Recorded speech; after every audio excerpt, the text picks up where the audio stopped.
hey, come with us to get water for our well. Even though we're only a few miles from town, we still need water. We're not on a well here. This is our tank that we're gonna go into town and fill it up. It's about 120 gallons.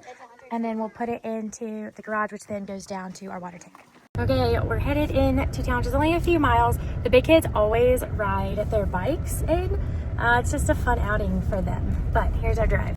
One thing we absolutely love about this town is how safe it is for our children. As they're riding into bikes in the town, it is not a big deal at all. The max speed limit is 15 miles per hour, and everyone in this town takes it very serious.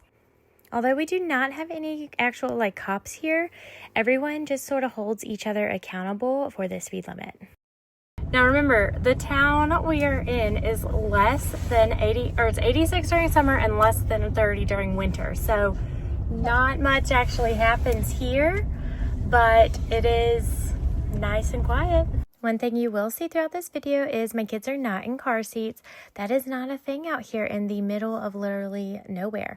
This was a huge adjustment that we all had to get used to moving here. But whenever we do actually go into true town, which is 9 hours away, as soon as we leave this town that we are in, everyone is buckled up in car seats because that road is a bit scary.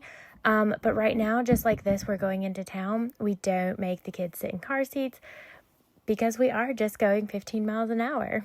It truly is a whole different life experience of everything changes whenever we moved out here. Of obviously, especially the car seat one. The food is vastly different out here. The people are different yet amazing. Definitely just feels more like family than an actual town.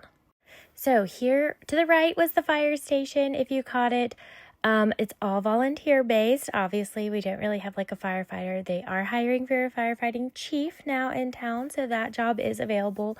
Here we are coming into the actual downtown area. Up here on the right, this big building is a newer hotel that was built because surprisingly in the summer this town is popping. On the left is the laundromat here and where you get gas. And on the right is that hotel, and on the bottom floor is actually our store. I will do a separate video on the prices on this store. It is expensive, but it takes money and effort to get it into town, so I totally get it. All right, to the left would be the post office here, and then up here on the left of that windmill, that is the well we were headed to. The electric company, who has a team of 2, is right there to the right with that telephone booth, the old-timey one, but this is the well where all the town residents are allowed to get their water. Non-residents actually have a different well. Okay, so all of the water comes out of this well. Let him do it. And it's just kind of like a gas pump. And then we have to sit for about 15 minutes for our 120 gallon jug to fill up.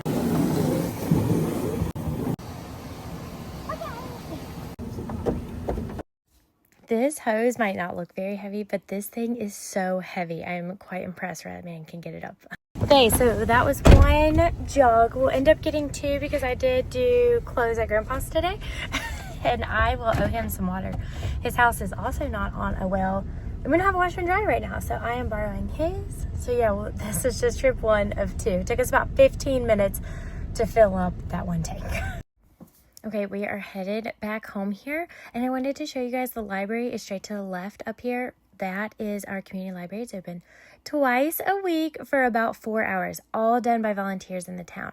And if anyone else volunteers, that's what just works with whenever it'll be open. But there is free Wi-Fi there, which is why it's normally a popular spot, because we do not have cell phone service out here.